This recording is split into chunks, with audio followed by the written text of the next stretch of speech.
right, so let's get into another episode. My guest today is Tori Mistick, who is a certified canine enrichment specialist and multimedia content creator who has spent 15 years helping pet parents raise happier, calmer dogs. She's the host of 2 podcasts, including Dog Enrichment with Tori Mistick, which we talk a lot about in today's episode, and founder of the award-winning platform Wear, Wag, Repeat, where she also empowers pet professionals to grow their businesses online. Her work has been featured in Good Morning America and the Wall Street Journal, inspiring millions to make simple changes that improve their lives with their dogs.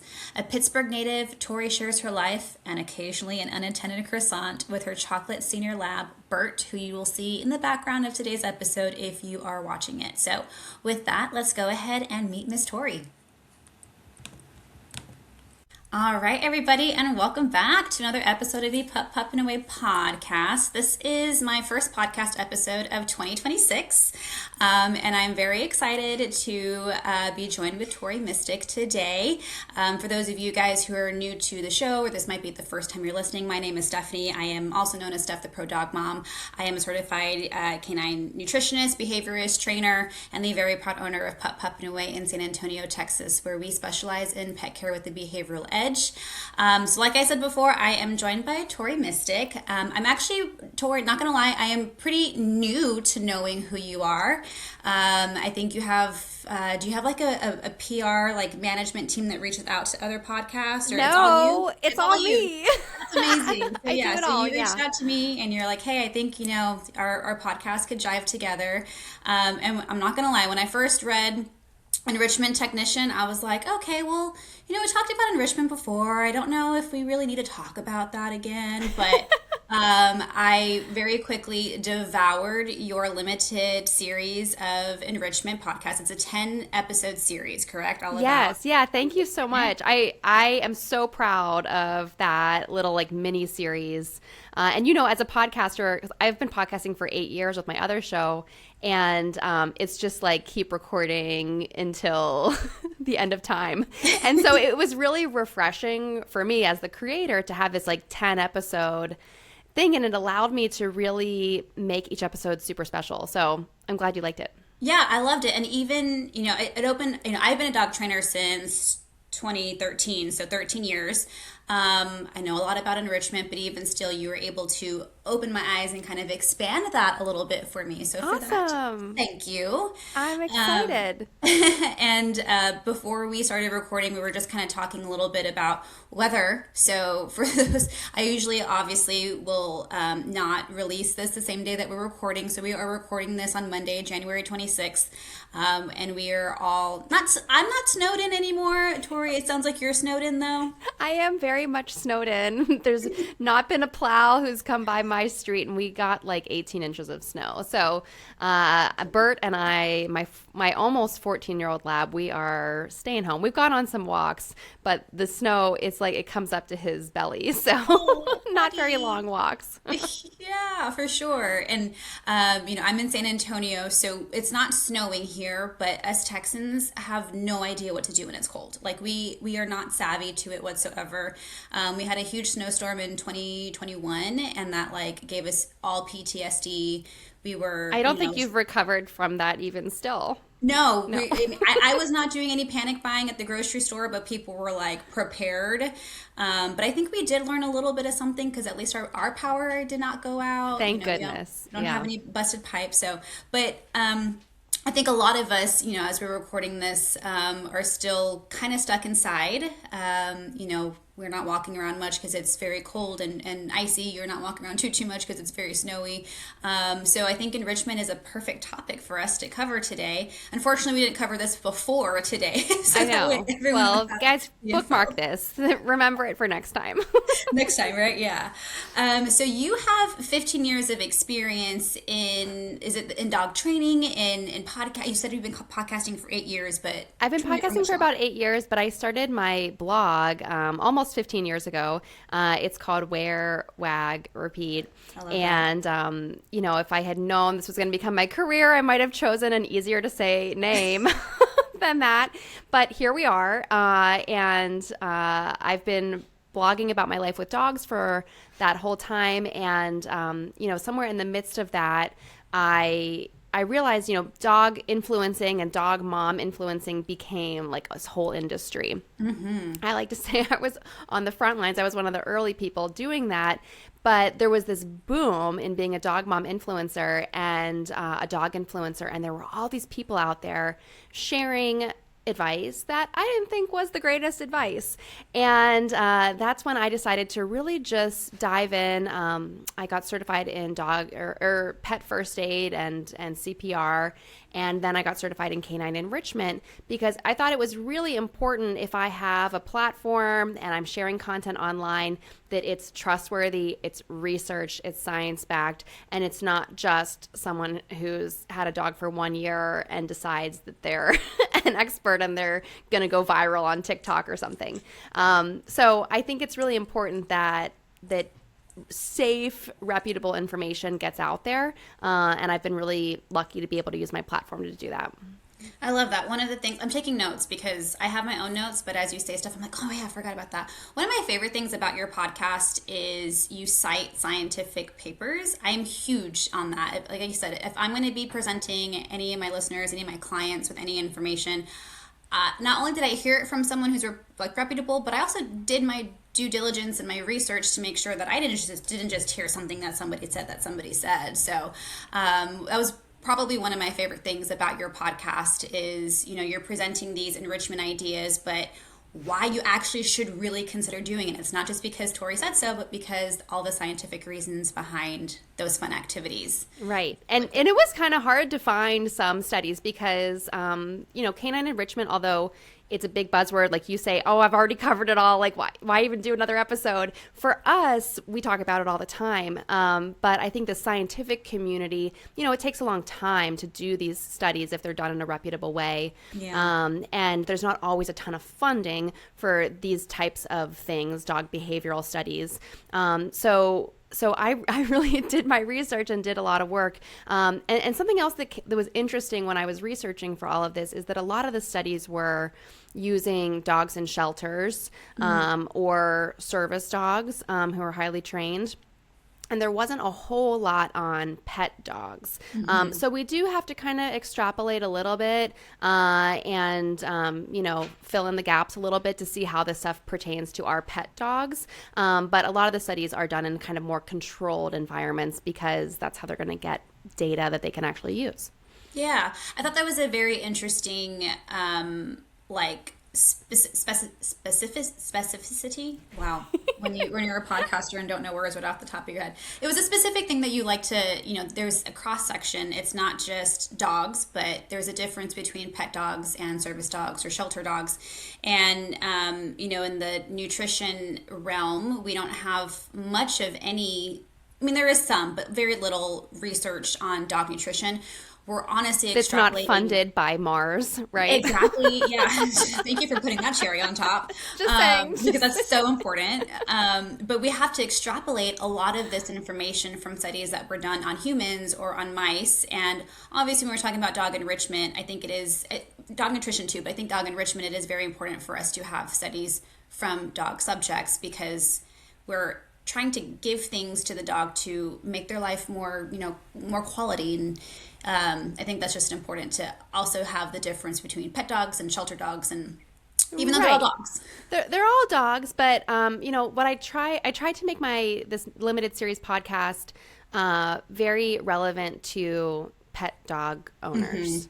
You might call yourself a pet parent or a pet owner, but I know that everyone's doing their best out there, but our dogs are not all necessarily perfectly trained. And so, and some dogs have anxiety issues, or maybe there are people project anxiety issues on them. So there's lots of complications. And so we can just do our best is what we can do and look at the data and see how it might relate or pertain to us and how it might not also. Yeah. So you mentioned that you're a certified enrichment technician. What exactly does that mean? 'Cause honestly, I've never heard of that. Yes. Yeah. So I, several years ago, decided I wanted to pursue this. I must have seen it pop up somewhere or I saw someone else who had this title and I started researching it. And there is an organization called Dognostics that they do different certifications around dog behavior and dog training. They have a great course about dog bite prevention. And so they have a lot of resources out there, and they offer this canine enrichment technician certification. So it is an online course, but you have to submit videos, so you're evaluated. And it was quite involved, I have to say. It took me a long time to go through it because it was very in depth, and it didn't just cover enrichment. It actually, since it's created by dog trainers, it went back to, how are you marking and rewarding behaviors, because that is going to affect, how you're doing certain enrichment activities. Yeah. So some of it was very granular, and then there was tons of great scientific studies, which is, just kind of fired me up, and I got excited because, there's real proof that this works. And so I went through and did that, and I'm really glad that it did, because it just it made me really excited about this field of the pet industry, and I feel like there's not a lot of people out there who are kind of dedicating their platform to this. So I'm happy to kind of have that be my niche nowadays. Yeah, I love that. It's interesting because enrichment is something that is talked about so much, but at the same time also kind of gets glossed over very easily. So, enrichment has become, in like popular dog culture, synonymous with a peanut butter Kong, maybe a Topple, maybe a lick mat or a snuffle mat, and maybe like going on a sniff walk. And then there's these great puzzles, of course, these wonderful Nina Ottosson puzzles. And all of these things are great. All the things I just listed are great. But there's a lot more to it. And if that's all that you're doing, and you're doing those things on repeat over and over and over again, they sort of lose their benefit for your dog, because it's just, they're going to get bored of doing the same thing over and over again. And it can actually not be beneficial anymore. It can be detrimental, because they're frustrated. Why do I have to do this same thing over and over again? And so there have been, I did find some studies that I was able to reference that showed that novelty is just so important. I mean, that came up again and again, but novelty is so important when it comes to dog enrichment. Absolutely. Okay, you're getting into some other stuff that I have a little bit further down in my notes. So I kind of want to backtrack a little bit. I'm getting really excited already. I'm like, I could go down that way, but then I don't know how I'm going to segue back to the first stuff. I know. We're only like 10 minutes into this, and we're already having such a good conversation. So your podcast episode, or your podcast series, is 10 episodes long, and in each episode, you kind of dive into a specific category of enrichment. Can you tell us about those different categories? Yes, sure. So depending on who you ask, there's like 6 or 8 or 9 categories of dog enrichment. So definitely you're thinking about cognitive enrichment, that's brain games, mental enrichment. There's visual, olfactory, or your sense of smell. There's food-based, which is like taste, sound-based. There's physical enrichment. There's social enrichment. So there's all these different categories that you can kind of tap into. And I think that what gets overlooked a lot are the passive categories. So sound and visual and even scent sometimes can be passive. And so I think that gets overlooked a lot by people. They're always thinking an enrichment has to be an active activity, that your dog is doing something physically and solving something or licking something.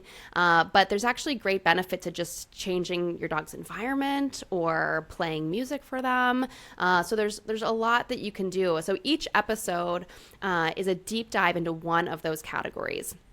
So I start off by kind of explaining what the category is, and then sharing 3 to 4 scientific studies that reinforce the importance of that certain category. And then I'll share the real world examples of how you could do this with your dog, with just like 2 or 3 examples. So it's very actionable. And then each episode also has a little listener Q&A where I answer a question that someone submitted, and I'll recommend a few products also that relate to that specific category. So it was really fun. It was a little bit of a challenge for some of the categories as well. And so I just had a great time putting it together. It is very well put. It's very well explained. I feel like you will listen to an episode and you would walk away with like 3 or 4 different ideas to start like today. I loved it so much that I actually shared it with my team, Oh, wow. of my dog trainers and my daycare manager as well. You had mentioned that, enrichment is not something that should only be outsourced, right? You shouldn't just be hiring a bunch of people to do the enrichment for you. And I highly agree with that, because enrichment can also be a big bond for you. But it is an opportunity that we use at our daycare to structure the day for the dogs just a little bit and the day be a little bit more than just about play and, Yeah. doing Running crazy around. things. Yeah. And so, yeah, I shared it with my team and we're really excited. We do group activities in our daycare. And then we also have enrichment add-ons that get done individually. And we've kind of been like, kind of stuck with like, oh man, we need some new things. And not only do you present great ideas, but you also give such good information to where you have the knowledge to make and create and innovate your own different enrichment activities. So I really appreciated that. Yes. Yeah, it's a starting point. It's a jumping off point. Everything that I share, hopefully it does spark ideas, and I'm just like giving you the tools and the info, and then you can go off and be creative and think of your own things. Yeah. But I'm so happy to hear that that you liked that part of the podcast, because I was like kind of a little bit nervous that dog trainers and daycares would be coming for me because I told people like don't outsource your enrichment, but what I meant to say is like don't only outsource your Only. enrichment, right? Yeah, no, absolutely. And I think that that's a very important thing to mention though, because I don't want people to come to my daycare or any daycare and think like, oh, like, it's all done for me. No, this is like, we can teach the things, but it's still so much fun for you to do that with your dogs. Like I said, great bonding activity for you guys to do with them. And then for you just to learn more about your dogs. And then that again gives you a creative like platform to, oh, Sully does really well with sniffing games. Okay, now let's, think of more sniffing games for Sully or different things like that. Yeah, I love the element of like getting to know your dog, Yeah. because I currently have Bert, but I've had different dogs over the years, and getting to know what they like and don't like, and they might have totally different preferences. Even though I've always had chocolate labs, you would think they all like the same thing, but they don't. I feel like you and I have so many similarities. I have a 16-year-old schnauzer, and I've only had schnauzers. So we Oh. both have the senior male, and always sitting next. Is Bert sitting next to you today? He's right next to me. Yeah, Sully's sitting right here. So every time you mention Bert in your podcast, I was like, oh, that's like Sully. Yeah, I've only ever had schnauzers, and I have 2 schnauzers, like I said, and the both of them find different things fun. Rishi's the go-go girl. She loves nose work. She loves to do the trick. She loves agility. Sully's the more, of course, he's 16 now, so obviously Right. he's the more like laid back dude. And I would say he'd be the one that would enjoy like audio enrichment more. But even now, 16, he's also going a little bit deaf, so that's been a little challenging. I know, but the same thing is happening with Bert. But I still play the music for him when You I. feel it, like the beat and things I like think that. so. Maybe, yeah. He can hear something, but he is Yeah. losing his hearing a little bit. Good. But I just the studies show like it's so beneficial, so I still do it anyhow. Absolutely. One of my favorite things, and again, keep going off topic and off my script, how the noise enrichment, the audio enrichment, we play certain soundtracks from like certain composers and different things. I think you had mentioned one in the podcast. What was that playlist? There's the Doggone Calm from Okay, Lisa Spector. That's a popular one, and it's actually recorded specifically for dogs. Right. So it's really yeah. nice. Mhm. It's a huge difference when you have like a group of dogs that's like playing crazy, and then we turn on that music and they all like they just reduce by 5%. It's fantastic. Yeah, Or just even like slow in our it kennel down room. a little bit. Yeah. In our kennel room, we'll usually do that and like diffuse some like lavender mist or some calming essential oils, and it's dead quiet in the kennel room, and it's so amazing. Yeah, I talked to Lisa Spector, who's the composer of that. She's a pianist, and she told me a story. I guess, oh my gosh, I guess it was last summer, about how a shelter started playing her music, and the director of the shelter called her one day and said, "This is the first time I've ever been able to make a phone call from inside the shelter. Oh, wow. It has always been barking and just ruckus and craziness, and we've been playing your music, and it is silent." That's crazy. That's so awesome. So you kind of mentioned like enrichment has kind of I think, kind of been reduced to some things, or, and we'll talk about this a little bit later, maybe extrapolated into other things that it shouldn't be. What is your definition of enrichment, or like, what does enrichment mean to you? Yeah, that's a great question. So I like to think of enrichment. I usually use this analogy of, and Bert's like just, of Oh, there course, popped in right he behind is. me. So lucky. Oh, look at the sugar face. Yeah. So I always like to use this analogy when I explain enrichment to people is like, I was at the store the other day stocking up for the storm and I bought some noodles and it said made with enriched flour. So that means that they're using flour, but they've added extra vitamins and nutrients to it to make it better. So it's something good to start with, but then they've added stuff to make it better. So that's basically what dog enrichment is. So you have to start from a baseline of your dog's basic needs are met. So they're healthy, well fed, shelter, warm, safe, all that kind of stuff. And then enrichment is all this extra, like, vitamins and nutrients basically that you're adding in to make their quality of life better. And so with that, you know, we can tap into stuff that they instinctually love to do, whether that is kind of hunting for stuff or scavenging for stuff, running and playing and digging and eating, of course. So we can tap into all the things that they instinctually like to do, but we want to do it in a way that makes their experience and makes their life better quality. Love that. And I think people sometimes forget about, like, what is the dog getting out of it? Or am I just doing it because I'm supposed to? Or am I just doing things that I said are supposed to be good for my dog, but is it actually, like, is that one particular dog actually enjoying it?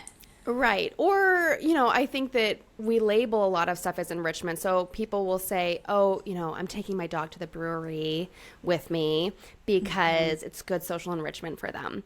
But not every dog likes going to the brewery. And if your dog isn't trained and prepared for that experience, they really might not enjoy it. So you do have to make sure that it is adding to the dog's experience, not just you might enjoy the idea of taking your dog places with you, but if your dog doesn't enjoy it, it's not enriching for them. I love that. Okay, so I am going to actually pivot all the way and take that as my entry point to this next thing. So I feel like the word enrichment and the word socialization kind of did the same thing. And I know that socialization could be a form of enrichment, so maybe we obviously have some overlap here. But, you know, as a dog trainer, when we, you know, decided that puppies is a time in their life that needs special consideration, special training, we coined this term, like, puppy socialization. And what is it, right?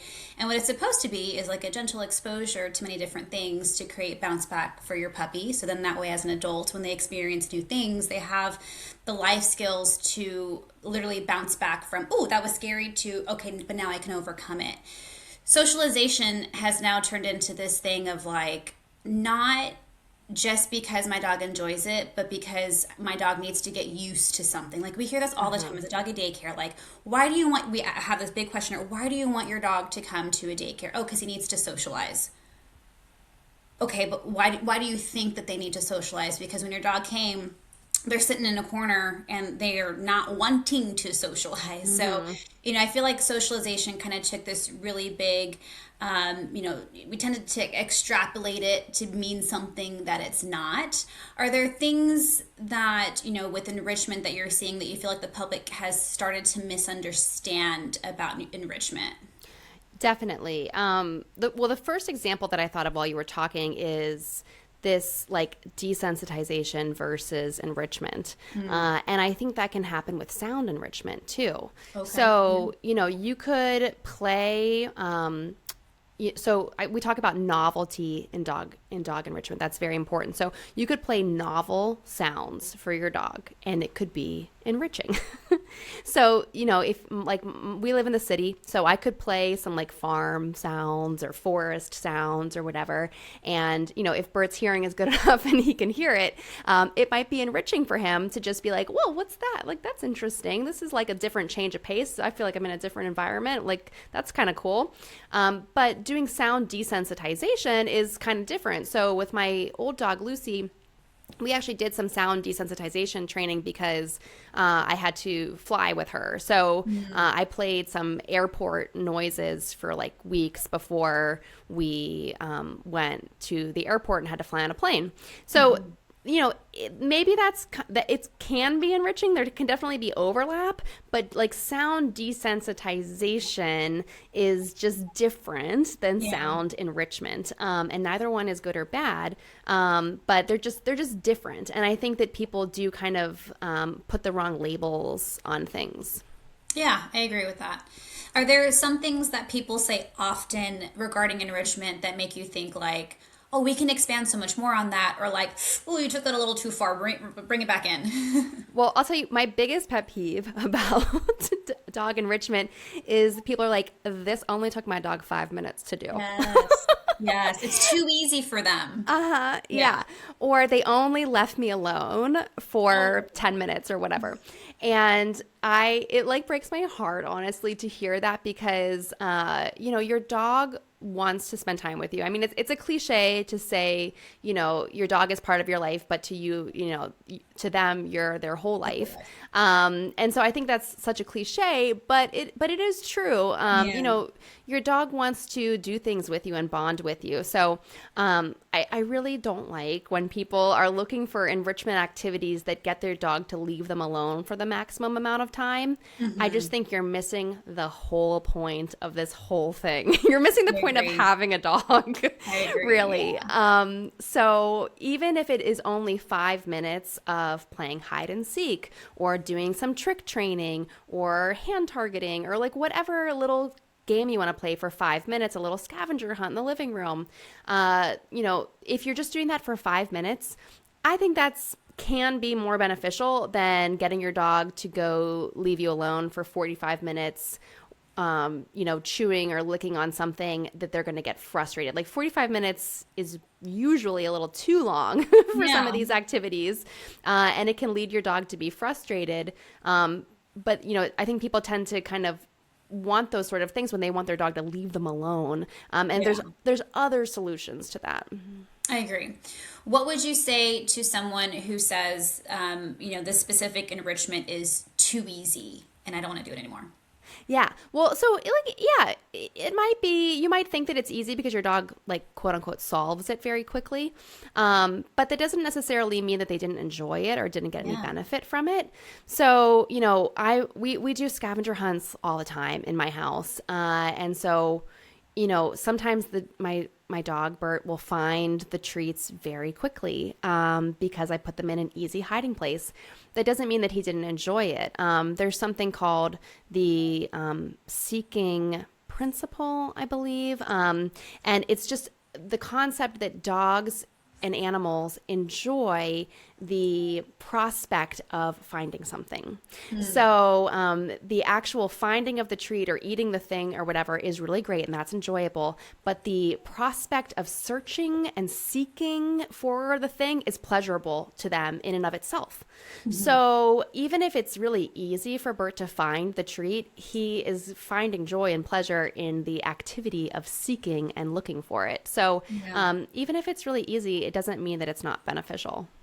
Also, like, I like when things are easy sometimes. Like, we, Right. we live in a world where, like, man, it's kind of relaxing to have, an easy problem to solve every once in a while. And I think you get good at things because you like to do them, and you like to do them because you're good at things. So Exactly. I think Yeah. it's okay. Right. And so I think that that's a great point because your dog we've like you have seen and I've seen your dog have like a sense of pride and accomplishment in Yeah. doing a good job at something.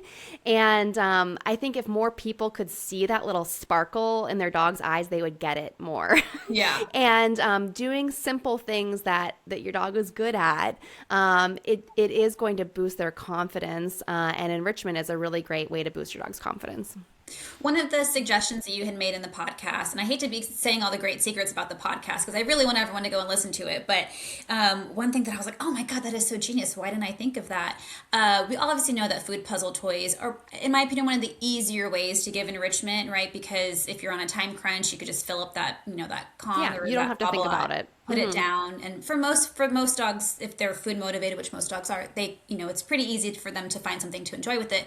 But when you had given the suggestion of like how you present the toy can make a whole lot of difference. So can you kind of give us a couple of examples for that? Yeah. Do you mean like giving them choices and options? It was the choices and then like where you place it and Oh, like in the yes. box. Yeah, so something that I think a lot of people overlook about dogs is that subtle differences can make a big difference.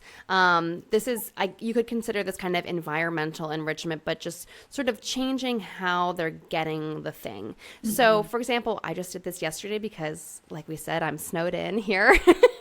And I was like looking for how can we do something different. So I have a treat dispensing ball for my dog where you put treats inside, they roll it around on the ground, and there's like little holes on it and treats fall out. We've done this a bunch of times. Bert always pushes it under the couch. So I was thinking, how could I make this a little bit different so it doesn't go under the couch? And so I have a set of like agility jump kind of thing. So like there are those PVC pipes and they fit into these like cones and everything. So I set them up. I kind of made like a little pen. And so he had to push the ball around the pen to get the treats out. And as he was doing it, I was like, you know what, let's put more cones inside of the pen. So he really had to push it kind of weaving in and out and around. And that was using something that we've already have, this treat dispensing ball. We've never done it in that way ever before. And it just makes it a little bit different. That's so cool. Yeah, and I think it's enriching for you too because now you're problem solving. Yeah. And then now you're seeing the thing that you love the most, the little creature you love the most, having fun, and that's enriching for you too. Yeah, So and enriching I for was everybody. I was watching him solve it slightly differently than before. So when he had the free reign of the whole first floor, he pushes it with his nose all over the place. But since he was contained to this little pen, he was using his paws to bring it back to him. How cool. So he was actually solving it differently, and that was cool to see. That is super cool. I love that. What about, okay, I'm gonna ask you the same question, but for the opposite. What do you say to people when they're like, that's too hard for my dog? Yeah. Yeah, like what's a good example of that? What activity are they doing that's too hard? Well, okay, maybe like a food puzzle toy. Like Nina Addison has a bunch of, and luckily they have like levels and things, you know. Yes. So maybe, and I tell everyone start off with the intermediate one because you can always make them easier. You can always make them harder. Yeah. So maybe something like that. Yeah. Okay. So this reminds me that, I do hear from people a lot of the time that say, my dog, I love following all your ideas, Tori, but my dog doesn't want to do any of that. My dog likes to sit on the couch. My dog is not interested in solving any of those things. And my answer to you, to those people, would be you have to get involved and make it interesting. Yeah. Your dog is not naturally gonna be like, oh, I've seen all the commercials for that puzzle. I can't wait to play with it. It's not like my nephews are like that. They see all the ads for everything and they want all these toys and they know how to do them before they even get them somehow. Yeah. But your dog is not like that. So you might have to kind of show them how it works. And this gets back to like doing the activity with them. So even with like a Nina Addison puzzle or something, you might have to open the door or slide the thing and show your dog what's in there. You also, if your dog's just kind of hesitant and not super feeling it, use some very high reward treats, something stinky or creamy or something. You can wash these puzzles in the sink, don't worry about getting it dirty, and use something that's going to get them really excited. But you have to be invested in having fun with it too. I think that your dog's not gonna like it, and you might perceive it as being too hard or too easy or whatever, if you just expect them to go do it by themselves, because they really want to do it with you. Yeah, I like to ask the pet parent, like, do they not like it or they just don't know how to do it yet? And, and the answer, it could be both, and it could be one or the other, but most of the time, I find that the dog doesn't know what to do, and once we show them, like, it just opens up all these doors. And if anything, now it makes that enrichment even more powerful, because now you can, like, the learning process of it all is super fun. And then, now you've really elevated what all you can do with this food puzzle toy, because it's not just here you go. Now it's, okay, let's work together and figure it out. Right. I have a client who, she's elderly, and so she has a hard time walking her really big, I don't know what she is, mostly bulldog, but also maybe some Staffordshire Terrier. She's just like a bowling ball of a dog. Yeah. And, she's nervous to walk her because if she pulls and the mom goes down, she really could hurt herself. Right. And so we've been talking about different enrichment things, and I introduced scent work to her and hiding food around, and we did it the first time, and her mom was like, I don't think she likes this. And I was like, well, before we jump to that conclusion, let's see, maybe if we make it a little bit easier and she understands what to do, then she can kind of get excited about it and get better at it. And sure enough, that's what happened. It wasn't just the fact that this dog didn't want to do it or wasn't good at it. She just needed some easy things to figure out what it is that she's supposed to do. She needs to see the commercial first and then buy into it. Yeah, your dog has to understand what the game is in order to play it. So, with training, for a super basic example, like your dog doesn't know what the word sit is, but they know when they hear the sound, sit, like that sound to them means sit your butt down. But they don't really conceptually, you could use any word. You could say potato, and you could make potato mean sit. So you just have to teach your dog what are the rules of the game. They don't know what the game is to start off with. Yeah. So one of the other things that you introduced was, and I hope I wrote this down correctly, I was obviously listening to it and doing a bunch of things and taking really quick notes, but I want to talk to her about this. So hopefully I wrote it down correctly, because I don't recall it. When I read it from my notes, I was like, I don't really remember exactly what that was. Wrote it down in the middle of the night in your sleep. Yeah. The 2-trick burst. 2-trick burst. Or maybe the word 2 isn't the right thing. I know the trick burst, but I don't know if... Maybe a 5-minute trick burst or a 2-minute trick burst. Maybe even 2-minute trick burst. Okay, I was like 2-minute trick burst. I don't remember what the amount of minutes was, but I do know what you're talking about. So the trick burst. Yeah, so this is just kind of I don't know, I find I've worked from home for a long, long time. And so for me, in the afternoons, there's always that time where we just have to do something. I need to move around. The dogs need to move around. We need to do something. And I always say dogs because I had 2 for the longest time. But we just have to do something. So doing a little trick burst is a really great enrichment activity. I think people don't always think of trick training as enrichment, but it's amazing brain work. You think about it. You're trying to teach your dog what these words mean, that there's an action associated with them. Sometimes they're complex actions, or you can go to the left or to the right, and your dog really has to concentrate. So this is a great brain workout, and it's also great physical exercise, and you're really bonded because you can't do trick training. Your dog can't go do it by themselves.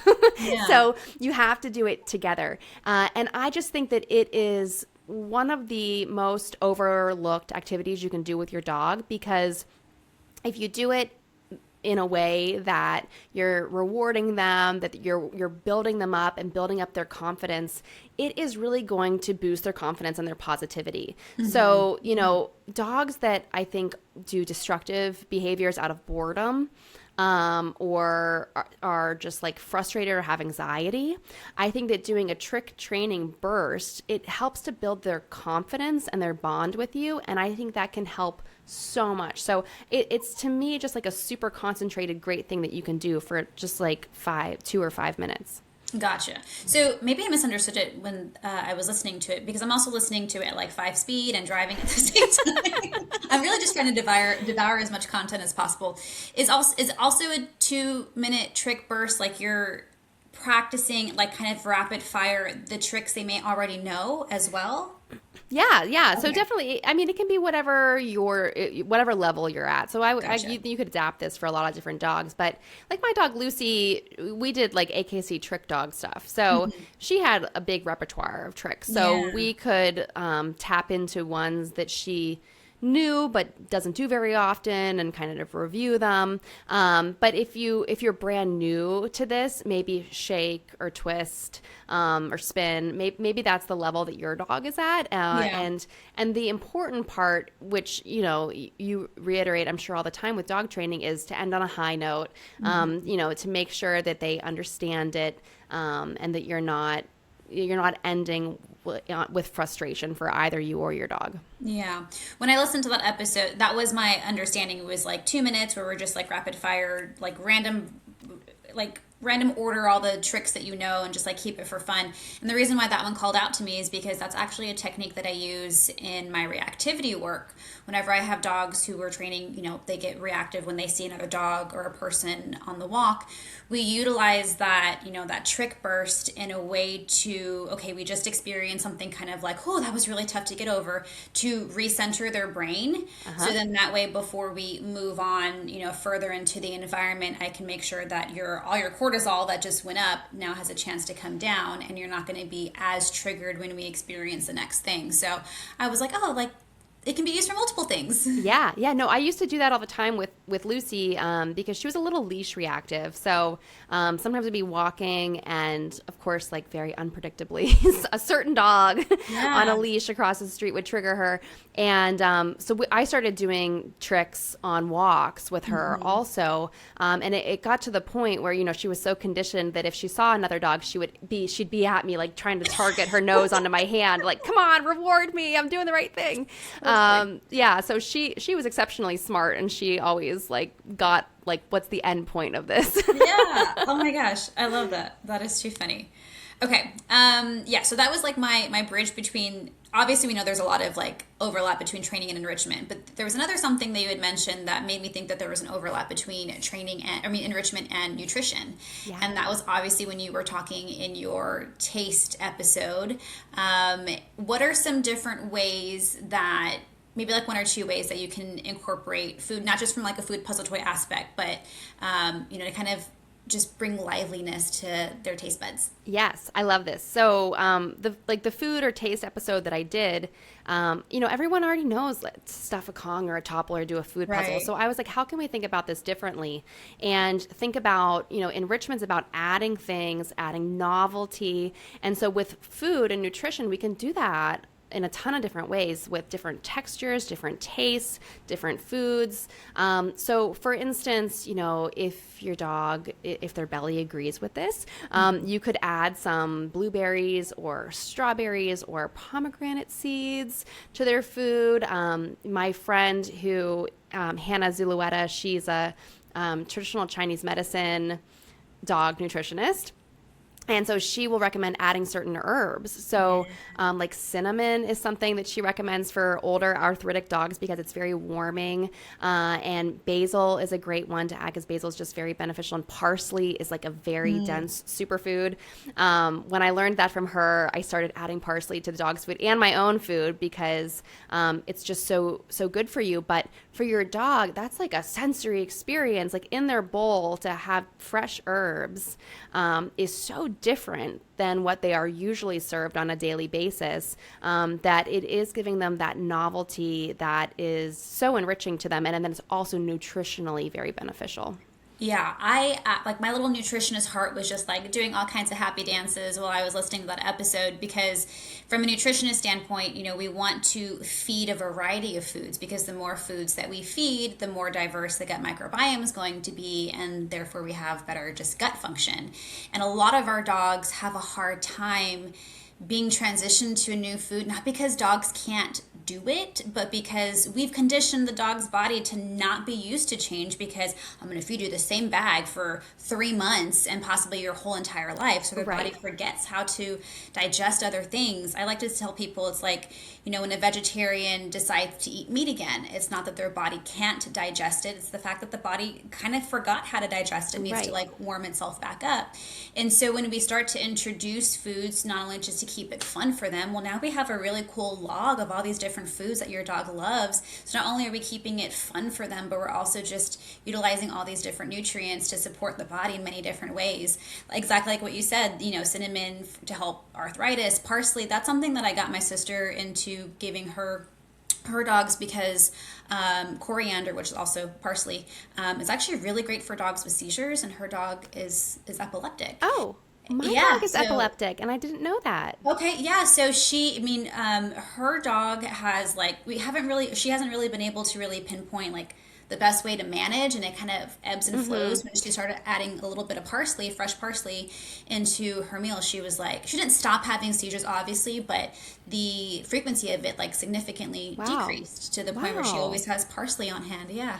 Oh, I love. Well, now that gives me extra incentive to keep doing that. Yeah, Yeah, Bert's epileptic, but luckily it's under control. But good. unfortunately, epilepsy is just like really unpredictable, and nobody knows like the Yeah. answer. Or it's So really it's hard to figure out what it is, is if you have yeah, to do all the money for a brain scan it's and all these things, it's hard. it's very trial and error to figure out the right treatment. So we figured it out for Bert, and my vet for years has said, if it ain't broke, don't fix it. So just keep him on the same Yeah. dosage. Don't change it. Just stick Yeah. with what you're doing. Absolutely. So yeah, that was like one of my favorite. There's a lot of favorite things that I took from your podcast Thank you so or much. I'm so from your glad that you liked series. it. Yeah. Yeah. But yeah, that one I really liked because I was like, oh, it blends a bunch of different things together. Well, another thing to just share, not to cut you off, but No, please. about nutrition and enrichment is the concept of choice. So I think this can be hard for us to do with our dogs, but giving your dog the choice. So, some people are like, when we walk out the door, I let my dog choose if we go left or right. But you could do this with food too. And like toppers is a good way to experiment with this. So, some people like to give plain yogurt as a topper or bone broth or, like I said, blueberries or parsley or whatever it is. And so having like two different options and seeing which one your dog gravitates towards, giving them that choice and that sense of agency is also really beneficial for them. And you can do that through your food too. Absolutely. I can't help but smile seeing Bert behind you. He's so freaking cute. Yeah, to go off of that, I mean, even if your dog eats everything, so like both my dogs are so food motivated, they will not leave a crumb anywhere.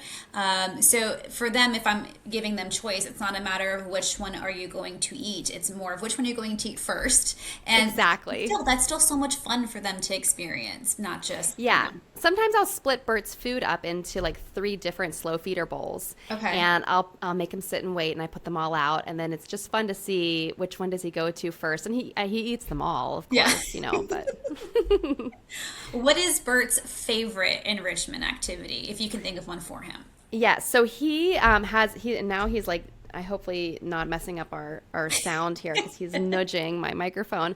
But his favorite thing is definitely scent-based enrichment. Love. Let me get him to sit down behind us because I think he's just going to nudge. Okay, come here. Come here, Bert. Over here. Come on, ready? Can you sit right there? Okay, there. Okay, good job. Stay right there.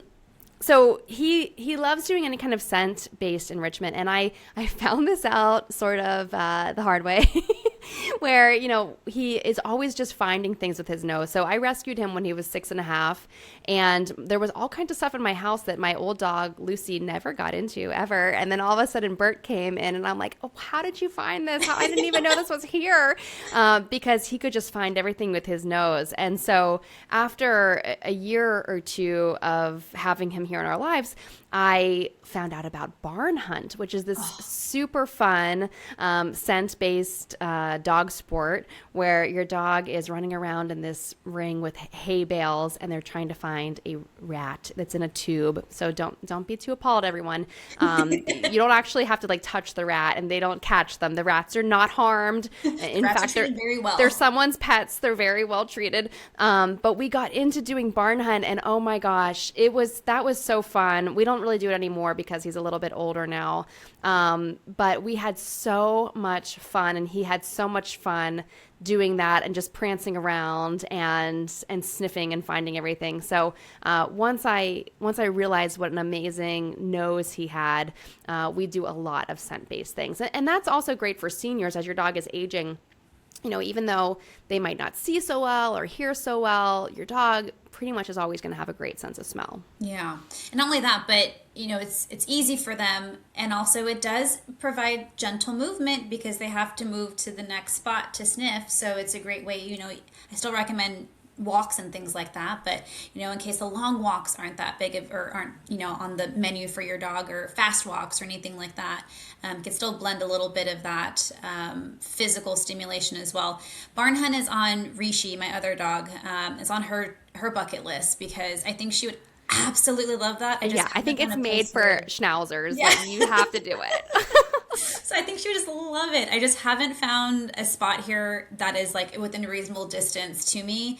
Normally they're like an hour away. And while I love Rishi, I don't have the time to do that. I know. Well, all the Barn Hunt that we did was like minimum 45 minutes away. And so that's why we kind of fell out of doing it. And especially when he got older, especially when you do dog sports, it's a lot of sitting around and waiting for your turn. And then your turn is like a couple minutes long, and then you sit around and wait for the next turn.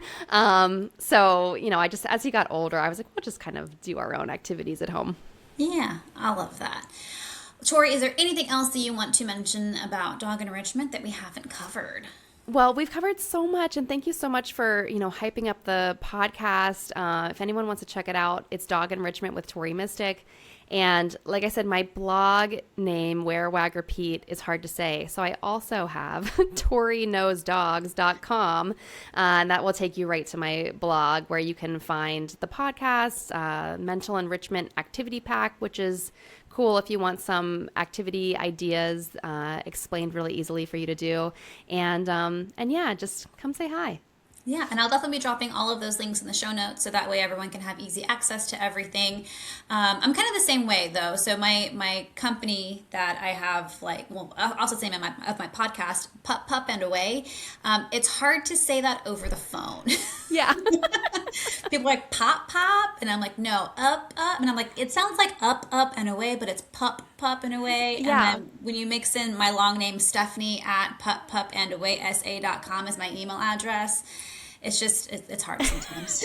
I know. So I've said my blog name to people for like almost 15 years. I've been telling people this, and people have been confused for that long. And last summer, I was, of course, at the dog park where I get all my great ideas, and I was talking to some ladies, and they wanted to write it down, and I could see them all struggling to write it in their phones. And I walked away from them, and I was like, I need to figure this out. So that afternoon, I bought toriknowsdogs.com. I'm like, let's just keep it simple. It's so funny because it's not that hard. Wear, wag, repeat. Well, you do it very well. I was like, unless I got it wrong. No, you do it very well. Perfect. Okay, great. Rinse, lather, repeat. Yeah. I mean, yeah. I get it. Well, thank you, Tori, so much for joining me today. I'll drop all those links so everyone can take a listen and hop on and read some blogs and get some really great ideas. And folks, I hope you guys enjoy this episode, and I hope that you and your dogs get to enriching.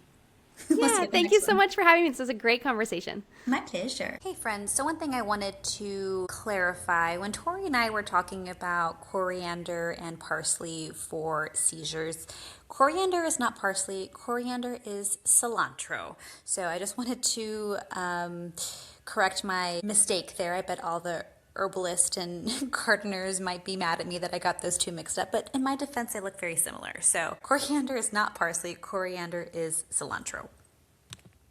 Now, that might be the end of the episode, but the fun doesn't have to stop here. Follow us on social media. I'd love to connect with you. We have quite a few social media platforms. For nutrition and holistic pet care tips, follow me on TikTok and Instagram at Steph the Pro Dog Mom. You can find fun training tips on Facebook, TikTok, and Instagram at Pup and Away SA. If you're in San Antonio and you want to bring your dog to us for boarding, training, socialization, and nutrition, come find us. But if you're not in San Antonio, we do training and nutrition sessions virtually. Yes, they can be just as effective, I promise.